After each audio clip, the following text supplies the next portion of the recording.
Muchas gracias, coronel Luis Altamirano. Es un placer saludarlo. ¿Cómo está usted? Espero se encuentre bien. Buenos días, Stanley. Un gusto estar acá junto a ustedes. Un saludo cordial a la audiencia. Perfecto, coronel. Analizar en perspectiva la visión y la estrategia que el gobierno hoy tiene respecto al combate al crimen organizado y al narcoterrorismo en el país. Luego de esto, intentar entender o plantear o replantear cuál de las acciones que hoy se proponen son complementarias para un eficiente combate al crimen organizado, porque el Estado ecuatoriano está bajo ataque permanente. Ha sido rebasado por el crimen organizado, por el narcotráfico, y evidentemente necesita auxilios de marcha, como se dice, ¿no? De otros organismos internacionales, y ha propuesto el gobierno ingreso de las fuerzas especiales internacionales para reforzar la lucha contra el crimen organizado transnacional. Junto a eso está pendiente un pronunciamiento también de la Asamblea Nacional de una propuesta para analizar la posibilidad de que se instalen bases nuevamente en nuestro país. Esto es complementario a lo que viene desarrollando el gobierno del presidente Daniel Noboa. Pero el ciudadano tiene expectativas porque aumenta la criminalidad y la delincuencia. Nos hemos convertido en el principal exportador de los narcóticos para el mundo y exportamos este hecho, pero no la solución. Y no tenemos una cooperación internacional en esta línea. Buenos días y bienvenido, general. Ya. Bueno, debe quedar claro que una estrategia desde un inicio, desde el gobierno, no había de manera clara. Aquí se nos ha vendido una marca que se llama Plan Fénix. Frankfurt. Recordemos que la visión del gobierno se da por tres hechos que se dan en secuencia. La fuga de Fito, prácticamente 169 servidores entre el Cuerpo de Vigilancia y Seguridad Penitenciario, Policía Nacional y servidores de este sistema, servidores civiles, que son secuestrados en las cárceles, retenidos en las cárceles. Y posteriormente este atentado a ATC Televisión. Ahí se toma la decisión de implementar una figura jurídica que se encuentra en la Constitución a través de lo que es el conflicto armado interno, cuyo equivalente en el derecho internacional humanitario es el conflicto armado no internacional. En ese camino, que es exclusivamente una medida de fuerza, se fueron dando algunos procesos de reforma legal para la misión de las Fuerzas Armadas y también la revisión de varios cuerpos legales, especialmente lo que tiene que ver con el Código Orgánico Integral Penal, más allá de las reformas que ya se habían dado en el aumento de penas en el año 2023, las cuales ni siquiera se implementaron, pero ya estábamos buscando justamente cómo modificar este marco. Entonces lo que hemos visto es camino al andar. Se tenía que haber pensado en esta declaratoria del conflicto armado interno, hasta cuándo se iba a sostener esta figura, porque siempre hay que tomar en cuenta las ventajas y desventajas. Y hoy le puedo decir que existen más desventajas que ventajas el mantener la idea del conflicto armado interno, porque a la final genera también una confusión en la actuación de las fuerzas del Estado, especialmente de las Fuerzas Armadas, porque hay que tomar en cuenta que los dos marcos legales son totalmente diferentes y hay que tener una conciencia clara que el empleo del derecho internacional humanitario en el marco de un conflicto armado interno tiene que estar orientado exclusivamente sobre objetivos de carácter militar. Y esto requiere prudencia en el uso de los recursos militares, pero también requiere que haya una definición clara de esa característica de objetivo militar. Y esto puede traer repercusiones en la actuación de las Fuerzas Armadas. A ver, Y pero sobre todo, está bien, general, pero si observamos, como usted lo está planteando, toda la normativa, y el procedimiento frente a un Estado que está rebasado, que no tiene capacidad para enfrentar este músculo económico que es el crimen organizado, ¿no? Como que le hacemos el juego de la delincuencia porque no actuamos respondiendo al avance que tiene el narcoterrorismo y la delincuencia. Por eso crece permanentemente la criminalidad en el país.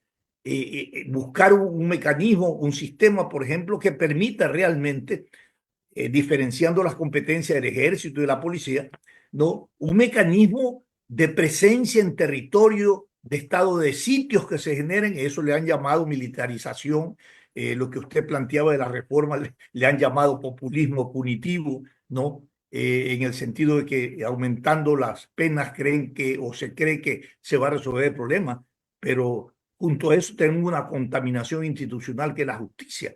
Eso es un problema Mire, estructural, es un problema estructural muy fuerte que hay que mirarlo estructuralmente, no coyunturalmente, porque no creo que solo con la militarización en territorio para afectar o combatir al narcotráfico podamos solucionar el problema.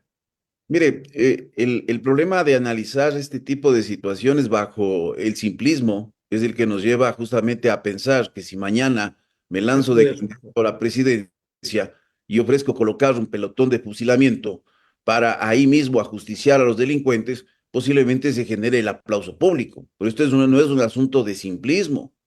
Hay que analizar el marco legal y las repercusiones que esto tiene.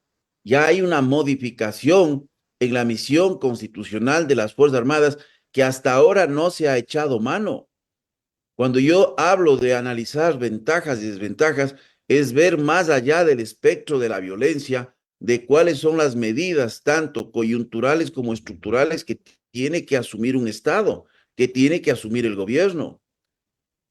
Cuando hablamos de la necesidad de enfrentar el crimen organizado, hay que pasar a través de una reforma policial, de una transformación de las Fuerzas Armadas, pero en un trabajo también en otras áreas que tienen que ver con el eje de justicia, en donde están las cortes, en donde está la fiscalía, en donde está la inteligencia financiera, en donde están los sistemas de inteligencia tributaria. Entonces, cuando el presidente nos pone en el simplismo de que una guerra se gana de batalla a batalla, es una visión exclusivamente de violencia, porque, disculpe, yo le voy a recordar al presidente que una guerra no es el que gana más batallas, él es el que sabe dar la batalla en el lugar que tiene que hacerlo, definiendo los centros de gravedad. Cuando usted llega a afectar los centros de gravedad, y uno de estos centros de gravedad es el sistema financiero del crimen organizado. Y le voy a dar datos. 2021-2022, el nivel de inversión en la unidad de análisis financiero en cada uno de esos años, en el presupuesto del Estado era de $50,000 al año. El nivel de inversión de estos 2 últimos años es cero. No se ha destinado ningún recurso a la UAPE. Ese es el organismo de control. El gasto corriente del 2023 de la unidad de análisis financiero fue de $3 millones. El gasto corriente del año que acaba de cerrar fue de 3.100.000. Entonces, ¿qué queremos hacer? Si ese es un centro de gravedad, esa es una batalla a ganar, para ponerlo en términos militares. Entonces, aquí estamos tergiversando la discusión sobre una propuesta que hace el presidente de la República de la presencia de fuerzas especiales. Yo creo que no nos damos cuenta de lo que está diciéndose. Primero, yo diría lo siguiente: ¿se procesó esta propuesta seriamente a través del Consejo de Seguridad Pública y del Estado? ¿Se ha determinado cuáles son las ventajas y desventajas de esta propuesta para el país? ¿Cuál es la temporalidad de la presencia de estas fuerzas? ¿Cuál es la magnitud, es decir, el tamaño de estas fuerzas? ¿Cuáles son las brechas de capacidad? Mire, las Fuerzas Armadas tienen capacidades, la Policía Nacional, pero hay capacidades que no están cubiertas. ¿Qué brechas de capacidad se piensan cerrar con esta alternativa? ¿Cuáles son los costos potenciales de esta cooperación? Porque nada es gratis. Tiene costos de contrapartida. ¿Cuáles son los objetivos que se piensan alcanzar?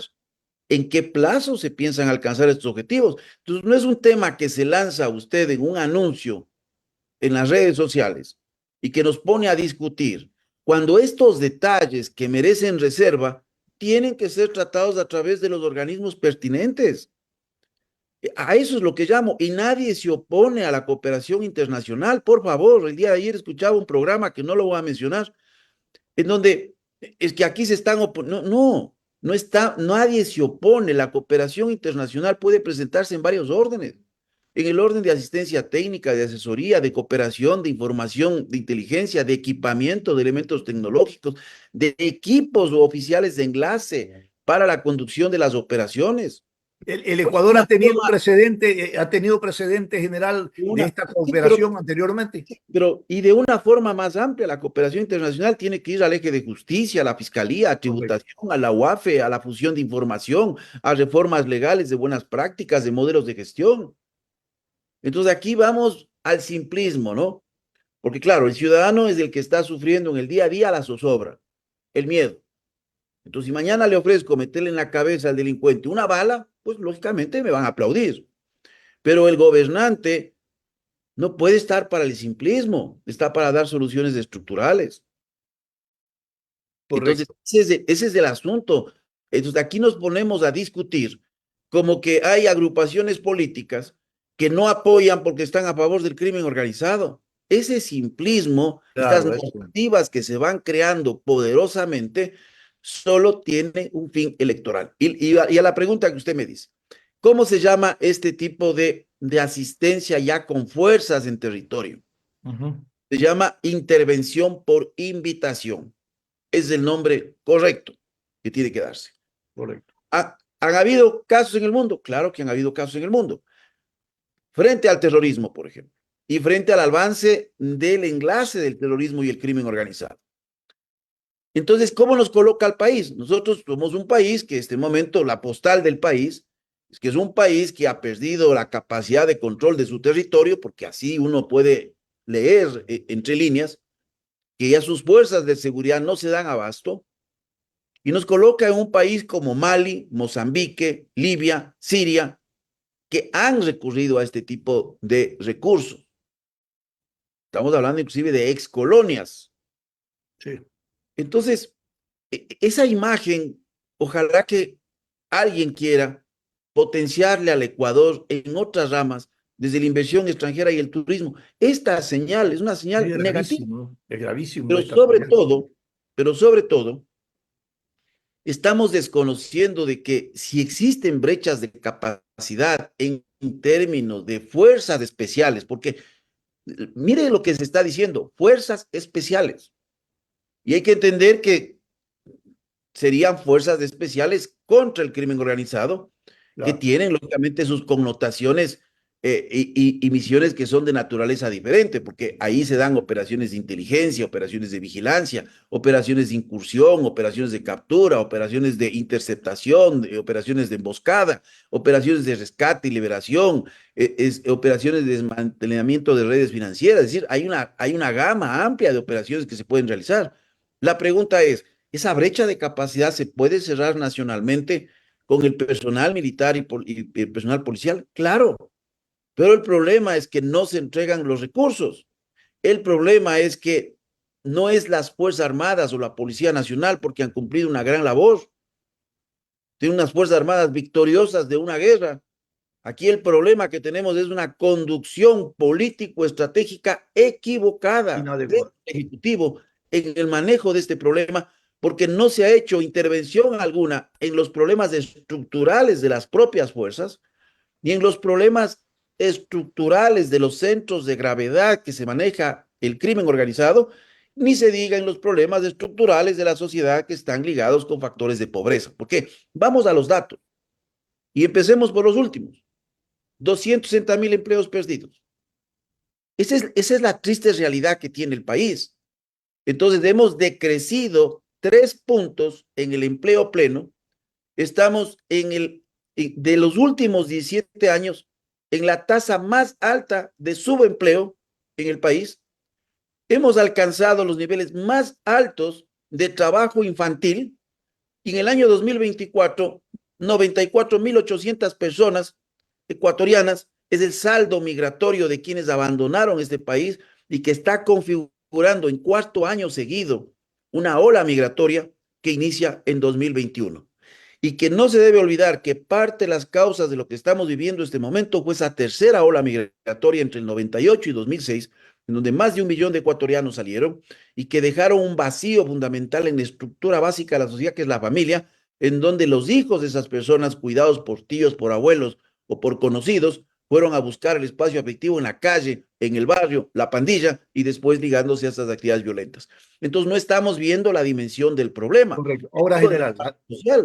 hablando de la dimensión del problema, y usted lo ha planteado estructuralmente, que me parece importante, pero las soluciones estructurales requieren tiempo, ¿no es cierto? No, Primero. es que no es así, discúlpeme. Yo estoy, mire, yo publiqué una obra. Las soluciones estructurales requieren tiempo. Las intervenciones coyunturales tienen que venir acompañados de todos los ejes. Hay Correcto. que ver lo que hizo Colombia. Entonces, una cosa es una zona de intervención estratégica donde lo central es lo militar. Otra cosa son las zonas de recuperación de legalidad, en donde no es lo militar lo central, pero lo militar apoya a la Policía Nacional y a las instancias del Estado, y las otras zonas son las de normalidad, que puede existir delito, pero en donde usted no utilice el aparato militar como aparato policial, que es lo que está haciéndose ahora, en un desgaste de fuerzas innecesario. Entonces, Correcto. no hay una zonificación en la estrategia, porque Bueno, aquí lo que entonces se ha buscado es con impulsar este un análisis, modelo. con este análisis que usted hace, general, significa que el gobierno no tiene una estrategia, no tiene un estudio, no tiene inteligencia para generar esta estrategia que usted está planteando, de ir con todos los componentes, Le con voy a todos los sintetizar elementos en una al palabra. combate. ¿Ah? No tiene idea, porque No tiene idea. Es es que le voy a impresionante lo poner que usted nos... ejemplos es que mire, hay que leer este anuncio desde el punto de vista de el momento electoral, porque no nos olvidemos que el presidente nos ha estado acostumbrando a dar este tipo de mensajes para buscar adhesión. Recuerde usted cuando se anunció que habían 2.000 hectáreas en el país. Sí, sí, Yo fui sí. de los primeros analistas que dije, señor, esta es una inteligencia de una agencia extranjera que para nosotros constituye información, no inteligencia. Para eso está el Centro de Inteligencia Estratégico. Dice, muy bien, tenemos esta información. Vamos a elaborar un plan de búsqueda, orientar ese esfuerzo, designar a las agencias pertinentes, corroborar, hacer el análisis y posteriormente obtener conclusiones. ¿Cómo debió haberse hecho esto? En silencio, Mm. como se dice, bajo la cama, no haciendo ruido en la cama. Entonces, en silencio, esto sobra. Y un mes después,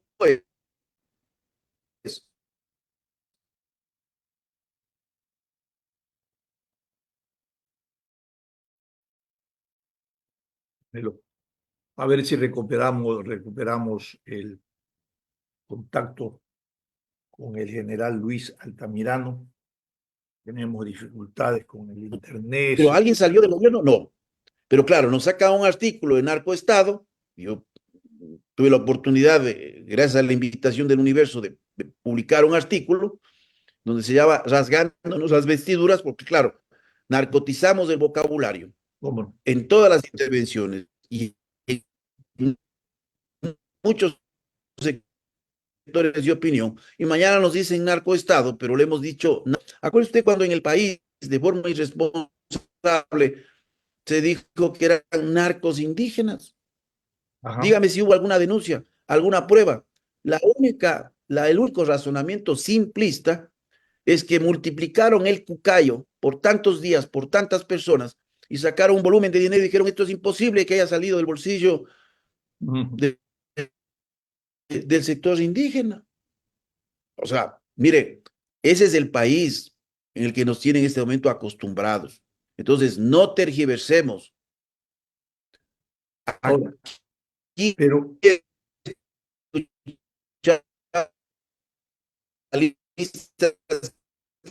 dicen lo que quiere decir el presidente. No, no. ¿Qué quiere decisión de él? Porque el presidente plantea fuerzas que tienen capacitación, recursos tecnológicos, asistencia, Correcto. equipamiento. A ver, O sea, pero, general, ¿podemos por avanzar en la cooperación internacional en materia de favor, seguridad? estamos dando una, un país ya tiene capacidad de control. Correcto. General, no lo escucho, se ha congelado su imagen y también no tengo Sí, sonido. No sí, sé si usted escucha, me escucha. Sí, general, sí le escucho pero este momento. es importante fortalecer la cooperación internacional, por ejemplo, en materia de seguridad, compartir recursos en temas de inteligencia, por ejemplo, para combatir el crimen organizado. Esto en la línea de proteger la seguridad nacional, hay que reducir la violencia y la inseguridad.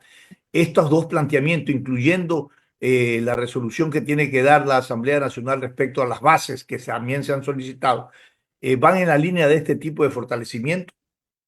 ¿Esta acción va en esa línea? Mire, hay que pedir la cooperación internacional, hay que pedir contrapartidas, especie de manda de droga, y también a aquellos lugares de procedencia de armas. Tiene que haber una corresponsabilidad, Así es. pero a esa cooperación tiene que sumarse una gestión adecuada. O sea, ¿cómo pido cooperación si tengo una gestión inadecuada? Y mire, a mí me gusta hablar las cosas aquí con datos. Más allá de los tristes resultados que hemos tenido en el plano de la seguridad, de un plan Fénix que no conocemos objetivos, por lo tanto no sabemos sus metas, no sabemos sus indicadores, y no quiero decir que tengamos idea de aquello que es reservado, pero no hay política pública. Pues política pública que se pueda conocer cuáles son esos ejes estratégicos que se están manejando y cuáles son los horizontes que se ha planteado en el tiempo. Correcto, eso Lo hace voy a falta. dar datos. No hay. Mire, el presidente nos ofreció una cárcel, 2 cárceles en 10 meses. ¿Están las cárceles? No están. Pero no importa, no importa. Pero el presidente en campaña, en la anterior campaña, nos ofreció una cárcel Barcaza que iba a ser colocado en la milla 80 en Altamar. Muy pocas personas salimos a decir que eso era una locura en términos de costos, en términos inclusive jurídicos, en términos de gestión. Pero la gente comió cuento. Claro, porque si yo le digo que también se barajó, para que vea usted el nivel, y yo le digo, disculpen la pregunta, pero es que hay que leer esta etapa en términos de la era de la estupidez. Hasta se discutió en colocar una cárcel en la Antártida. Si nosotros tenemos una base de verano en la Antártida, no hemos podido lograr tener una base permanente por los costos que esto involucra. Imagínense una cárcel en Sí, un sí. territorio que no es territorio, que hay una disputa sobre la interpretación y que no hay una definición de soberanía, de posesión territorial exclusiva. Pero hasta eso llegamos a discutir. Así es. Entonces, mire, ¿qué ha pasado con el SNAI? Este año inicia con un presupuesto, y le digo porque tengo datos, de 4.7 millones de dólares. Se General, qué hace una pena, nos van a modificación. cortar, nos están anunciando, nos van a cortar y no me gustaría que se quede con la Ya, palabra. pero solo es que le doy este dato para que sepa la gente. Ya, perfecto. Se aumenta a 73.3 millones. Total tienen 78 millones. Termina el año, no hay las cárceles y tenemos una ejecución de apenas 11 millones Bueno, 900 mil dólares. me quedo con Entonces, no hay gestión, no hay me gestión. quedo, Si me llega quedo, datos de otras entidades, se cae para atrás. bueno, me quedo con lo último que usted ha dicho. Esto es la era, vivimos la era de la estupidez.